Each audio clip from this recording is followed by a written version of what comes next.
Oi, tudo bom? Tudo bem. Se eu sou do exército? Não, não sou do exército não.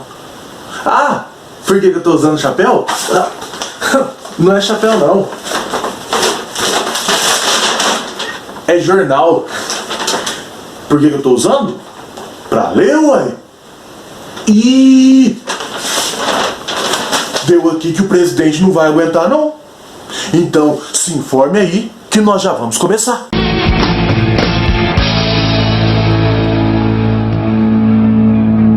Olá pessoal, sejam todos bem-vindos ao canal Duducracia. Eu sou o professor Dudu Oliveira e hoje nós iremos falar sobre a ditadura militar no Brasil.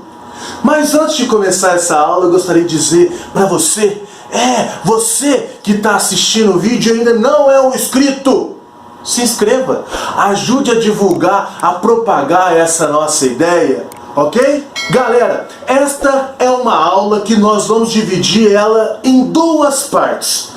É necessário dividir em duas partes para que a gente tenha tempo para compreender todos os fatos. Nós não vamos conseguir falar da ditadura militar por si só, sem falar do contexto histórico sobre o qual ela estava inserido. Portanto, essa primeira aula, essa primeira parte, vai se tratar do contexto histórico. E a segunda aula vai tratar dos governos militares, ok? Ah, que bom! Então se liga aí, porque nós vamos falar agora no contexto histórico em que o Brasil estava inserido. Tá uma merda esse país! Vocês sabem muito bem que depois da Segunda Guerra Mundial, em 1945, o mundo ficou polarizado. O mundo ficou ideologicamente dividido. Duas potências começaram a disputar limites tecnológicos, duas potências começaram a disputar limites armamentistas. Essas duas potências são Estados Unidos e a União Soviética. O mundo estava vivendo então um período conhecido como Guerra Fria, que tem esse nome, Guerra Fria, porque essas duas potências nunca chegaram a um conflito armamentista direto, mas sempre foram influenciando outros países a seguirem os seus estilos econômicos governamentais. Do lado capitalista da força estão os Estados Unidos, do lado comunista da força estão os soviéticos, a União das Repúblicas Socialistas Soviéticas. E o Brasil entra dentro desse conceito, porque a Guerra Fria ela vai durar lá de 1945 até o fim da União Soviética, que é em 1991. Eu tinha um ano quando a União Soviética acabou. E neste período, neste longo período, algumas disputas ideológicas vão acontecer, É nesse período que nós temos a Guerra das Coreias, é nesse período que nós temos a Revolução Chinesa, é nesse período que nós temos a Revolução Cubana, é nesse período que nós temos a Guerra do Vietnã, é nesse período que muitos países da América do Sul vão viver também as suas ditaduras militares, Bolívia, Paraguai, Uruguai, Argentina e, logicamente, o Brasil. Todas influenciadas indiretamente ou diretamente, que foi o caso do Brasil, pelos Estados Unidos da América. Então vamos lá, já estamos situados, Guerra Fria, então existe ali duas partes. O ano 1961, governo Jânio Quadros. Jânio Quadros, que se enquadrava dentro das características dos presidentes populistas do Brasil. Populismo, você sabe o que é? A palavra populismo vai se designar a característica de um político de agradar as grandes massas com seu carisma, com sua forma de falar, com o seu discurso. E vocês sabem quais foram os 5 presidentes populistas do Brasil? Vamos lá? Começando com ele, Eurico Gaspar Dutra. 2, Getúlio Vargas. Vocês sabem o que aconteceu com Getúlio, teve uma indicação de um filme para vocês ver, Getúlio Vargas, né? Que eu não contei o final do filme, porque vocês sabem muito bem que Getúlio não foi na cabeça o tiro, foi no peito. Getúlio Vargas, terceiro, Juscelino Kubitschek, que fez Brasília.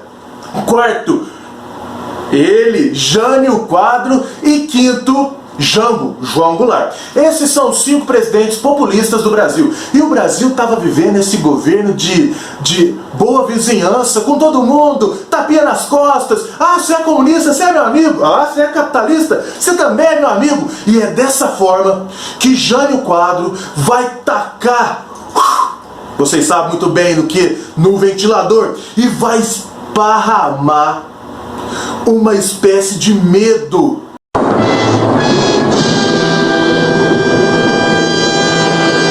De medo na população, principalmente na classe conservadora que tinha apoiado Jânio Quadros nas eleições. E Jânio Quadros venceu as eleições com o lema varre, varre, vassourinha, porque ele queria varrer a corrupção do Brasil.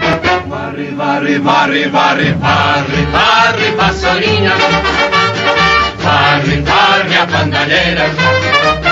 O povo está cansado de sofrer dessa maneira. Jânio Quadros é a esperança desse povo abandonado. Mas, em 1961, que começa a nossa história, Jânio Quadros vai convidar o ministro da Economia de Cuba, sabe quem é? Che Guevara, só. E vai condecorar o revolucionário Che Guevara aqui no Brasil com a insígnia Cruzeiro do Sul. É uma insígnia de honrarias. Peraí. Se o Brasil, na Segunda Guerra, estava alinhado aos Estados Unidos, e nós vencemos, se o Brasil construiu Brasília, né, Juscelino mandou, liderou toda a construção de Brasília, né, os 50 anos em 5, com dinheiro de empréstimo da onde mesmo? Estados Unidos. Como que Jânio Quadros vai condecorar um líder comunista?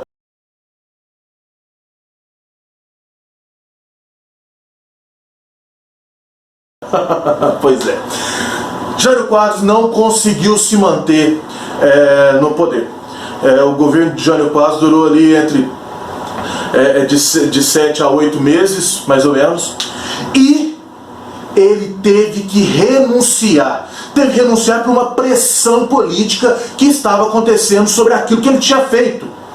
Vamos lá. Ele renunciando, ali em 1961, os militares já queriam tomar o poder. Os militares têm dessa, né? Dá uma mexidinha e todo mundo já quer lá que bata continência pra ele. Vocês sabem que nós estamos vivendo, vocês estão ligados, né? Ok, em 1961, com a renúncia de Jânio Quadros, então, da presidência do Brasil, o país fica ali, livre. E os militares, então, já têm esse desejo, falando, nós vamos governar o Brasil, porque os militares pensam assim.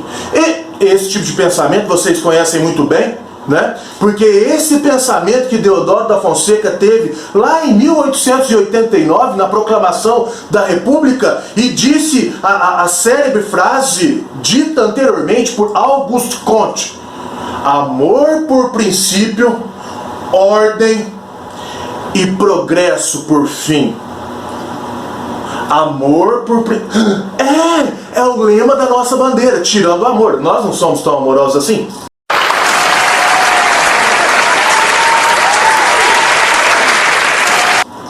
O lema da nossa bandeira foi dito na proclamação da República. E a proclamação da República, então, tem caráter positivista.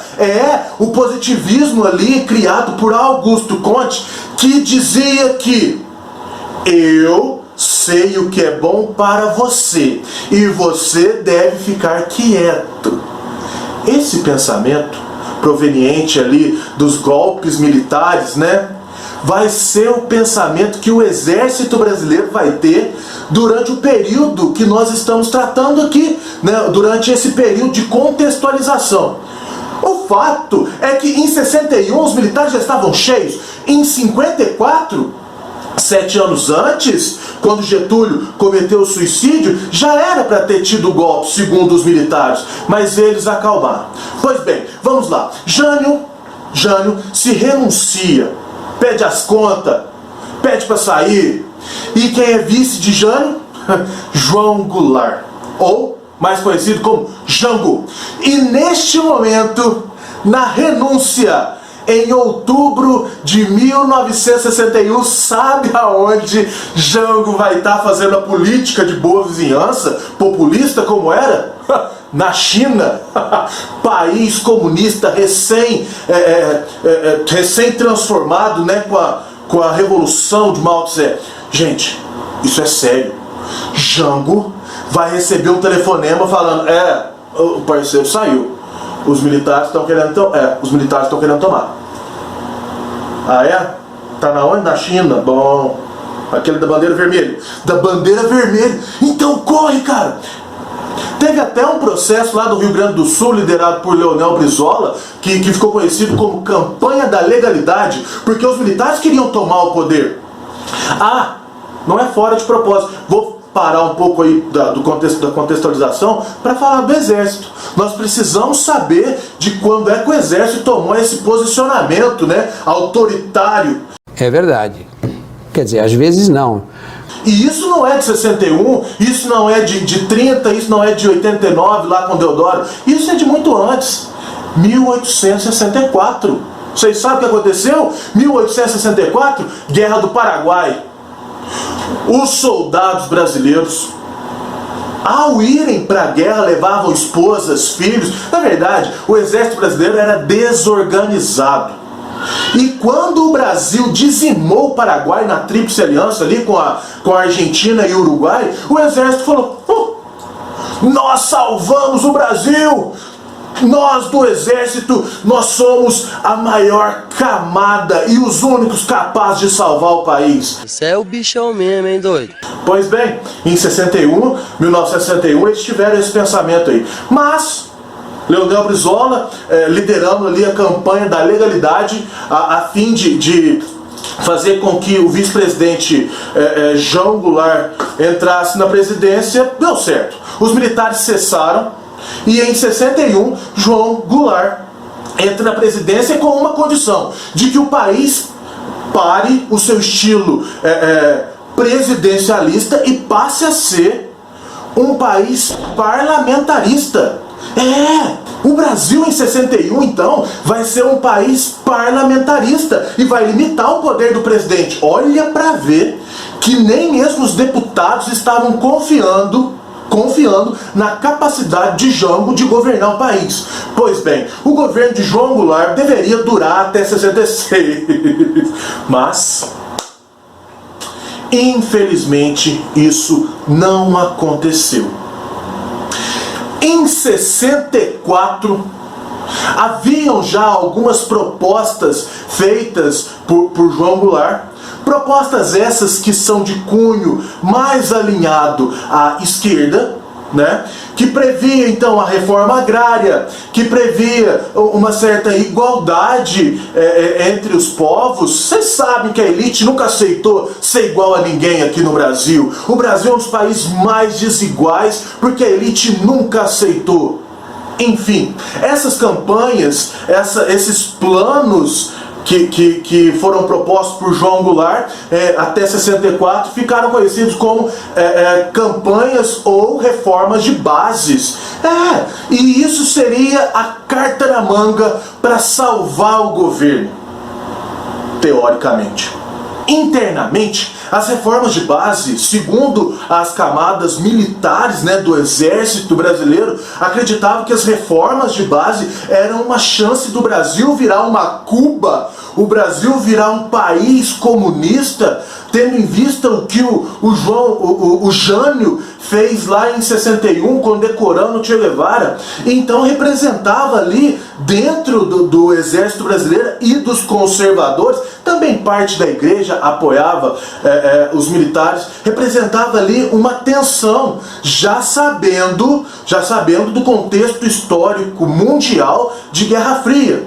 Ok, março de 64. Gente, o Brasil tá uma panela de pressão. Tá prestes a explodir. Dia 20 de março de 64, o então general Castelo Branco, junto com o Costa e Silva, 2 generais que vão se tornar presidente do Brasil. Essa parte vai estar na aula número 2 deste mesmo tema. Mandam um requerimento à alta cúpula do Exército Brasileiro falando sobre os perigos que as reformas de base iriam trazer tanto para a economia como para a ideologia do povo. Havia-se então um medo interno do Brasil tornar-se comunista.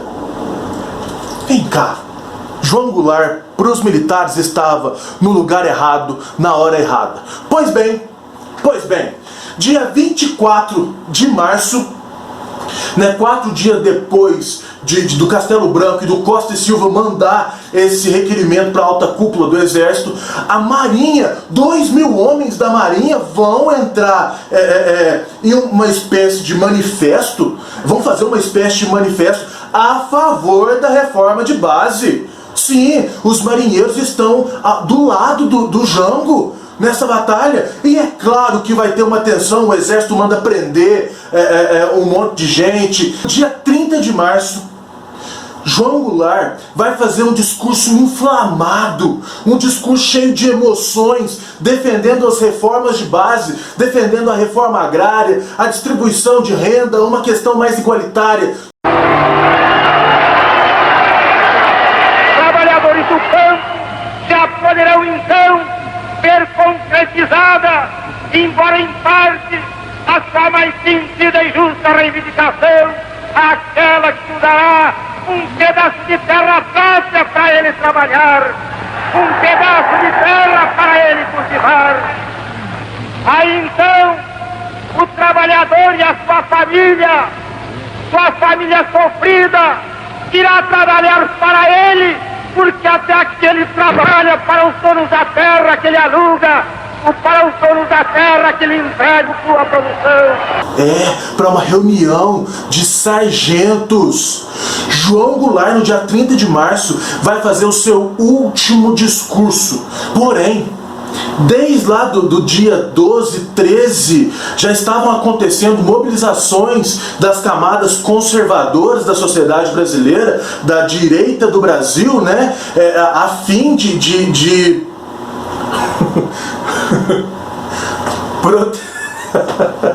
proteger a democracia e apoiar os militares nessa loucura que eles vão fazer. Mal sabiam eles o que os militares iam arrumar no Brasil, né? Ok, a marcha por Deus, pela família e liberdade ficou conhecida nacionalmente por essa camada conservadora que queria o fim do governo de João Goulart e a instauração de um regime militar. Nós vamos falar regime a princípio porque no primeiro momento do golpe ainda haviam civis no governo. O Brasil vai se tornar uma ditadura, infelizmente. Mas vamos lá. No dia 31 de março, um dia depois do presidente João Goulart dar o seu discurso emocionado, inflamado em um clube para sargentos, o general Olímpio Mourão vai sair aqui de Juiz de Fora e vai bater lá no Rio de Janeiro, a fim de conduzir o Brasil a uma guerra civil se o presidente não renunciasse. Então os mineiros estavam apoiando, o governo de Minas Gerais estava apoiando o exército. Que feiura, que feiura! E Olímpio Mourão também tinha o apoio da cúpula dos generais do exército, né, como Castelo Branco, que vai vir a ser o primeiro presidente desse período de ditadura militar. E no dia 1º de abril, João Goulart é aconselhado por Leonel Brizola a sair da presidência da República. Lembrando que o Brasil estava prestes a entrar numa guerra civil. O dia 1º de abril, que é o dia da mentira, que eu acho essa data aí muito boa, dia da mentira, onde a maior mentira foi instaurada nesses 21 anos de duração que ela teve, a maior mentira. O Brasil então entra no seu período primeiro de regime militar para depois vir a ser uma ditadura militar. Com influências dos Estados Unidos. Hello? Hello. Oh, Mr. President, this is George Ball. Yes, George. Tom Mann is on with me. Hi, Tom. A quick rundown of the situation in Brazil. We had a meeting this morning with Bob McNamara, Max Taylor, and General O'Mara, who's come up overnight. And we decided on the basis of the information that had come in this morning, go ahead and start a naval task force out, but with no commitment, so that it'll be steaming down in that direction. It couldn't get... Inclusive, os americanos até chegaram a mandar navios com armamentos para ficar ali no litoral nordeste do Brasil, Rio Grande do Norte ali, para se por acaso nós entrássemos em uma guerra civil, os Estados Unidos estariam apoiando os militares brasileiros. Ok? Então, lembrem-se, primeira aula, contexto histórico. Bom, pessoal, eu espero que vocês tenham gostado dessa nossa primeira parte. Lembrando que a segunda parte deste mesmo tema vai falar dos 5 presidentes deste período de ditadura militar no Brasil. Ok? Então não perca, se inscreva no canal para acompanhar todos os vídeos. Nós lançamos vídeos semanalmente. Não esqueça de ativar ali o sininho para receber as notificações. E se gostou, não esquece de curtir. Isso é importante para a gente continuar fazendo, é importante para divulgar a nossa ideia. E se você for daqueles que defendem a volta do regime militar, faz um favor, continue de quarentena e evite desgaste social. Fiquem bem, até a próxima.